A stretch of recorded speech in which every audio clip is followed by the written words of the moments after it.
بسم اللہ الرحمن الرحیم الحمد للہ رب العالمین والصلاة والسلام علی من لا نبی بعدہ ونشہد ان سیدنا و مولانا محمد عبدہ ورسولہ صلی اللہ علیہ وسلم۔ رمضان کا 9واں دن ہمیں ایک ایسی چیز کی طرف متوجہ کرتا ہے جو چھوٹی نظر آتی ہے لیکن اثر میں بہت بڑی ہوتی ہے۔ زبان۔ ہم روزہ رکھتے ہیں، صبح سے شام تک بھوک اور پیاس برداشت کرتے ہیں، لیکن کیا ہم اپنی زبان کو بھی روزہ رکھتے ہیں یا صرف پیٹ کا روزہ ہوتا ہے اور زبان آزاد رہتی ہے؟ روزہ صرف کھانے پائن سے رکنے کا نام نہیں، روزہ اصل میں کنٹرول کا نام ہے۔ اگر زبان کنٹرول میں نہیں تو روزہ ادھورا ہے۔ زبان سب سے چھوٹا اعضا، سب سے بڑا اثر۔ انسان کے جسم میں چھوٹا سا اعضا ہے زبان، لیکن اسی سے سب سے زیادہ گناہ ہوتے ہیں۔ جھوٹ، غیبت، چگلی، گلی، تانا، مذاق اڑاتا، شکایت، بیزاتی۔ کبھی سوچا ہے؟ ایک لفظ سے رشتہ ٹوٹ جاتا ہے، ایک لفظ سے گھر میں لڑائی شروع ہو جاتی ہے، ایک لفظ سے دوستی ختم ہو جاتی ہے، اور ایک لفظ سے جنت بھی مل سکتی ہے۔ قرآن میں اللہ نے غیبت کو مردہ بھائی کا گوشت کھانے جیسا قرار دیا۔ یہ مثال صرف سمجھانے کے لیے نہیں بلکہ ہمیں ہلا دین کے لیے ہے۔ سوچئے، اگر کوئی ہمیں کہہ دے کہ آپ اپنے میہیو بھائی کا گوشت کھا لو، کیا ہم تیار ہوں گے؟ کبھی نہیں۔ لیکن ہم غیبت کر لیتے ہیں بنا سوچے۔ رمضان اور زبان کا امتحان۔ رمضان میں سب سے زیادہ امتحان زبان کا ہوتا ہے۔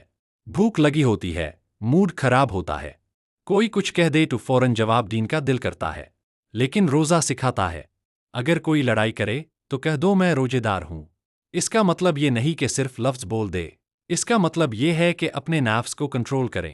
ایک لفظ دو راستے، زبان سے نکلا ہوا لفظ دو راستے بناتا ہے، ون کی کیپ یا تو ثواب کا راستہ، دو یا گناہ کا راستہ۔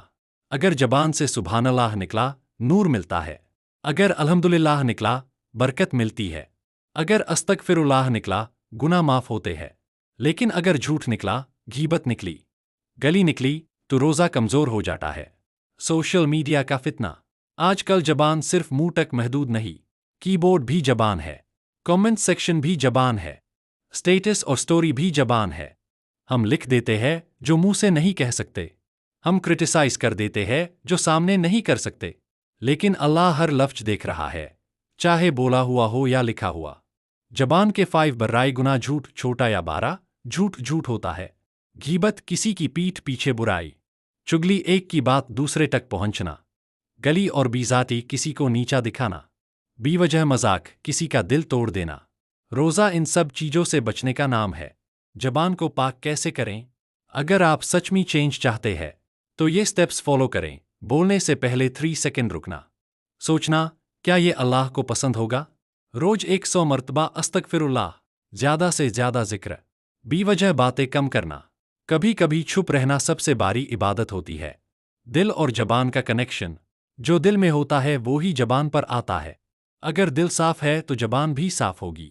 اس لیے زبان کی حفاظت صرف لفظوں کا کنٹرول نہیں، دل کی صفائی کا نتیجہ ہے۔ رمضان کا موقع۔ رمضان ٹریننگ منتھ ہے۔ اگر 30 دن زبان کنٹرول کر لی تو پوری زندگی کنٹرول ہو سکتی ہے۔ آج اپنے آپ سے سوال کریں، کیا میری وجہ سے کسی کا دل تو نہیں دکھا؟ کیا میں روز غیبت کرتا ہوں؟ کیا میں جھوٹ بول کر بھاگ جاتا ہوں؟ کیا میں اننیسیسری بولتا ہوں؟ اگر جواب ہاں ہے تو آج سے چینج شروع کریں۔ Day 9 special challenge.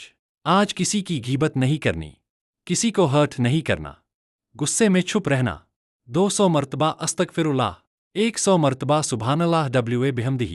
یہ چھوٹا سا عمل آپ کی زندگی میں نور لا سکتا ہے۔ آخری پیغام، یاد رکھیے، زبان یا تو جنت کا ٹکٹ بن سکتی ہے یا جہنم کا سبب۔ روزہ صرف بھوک نہیں، روزہ کنٹرول ہے، اور سب سے پہلے کنٹرول زبان پر ہونا چاہیے۔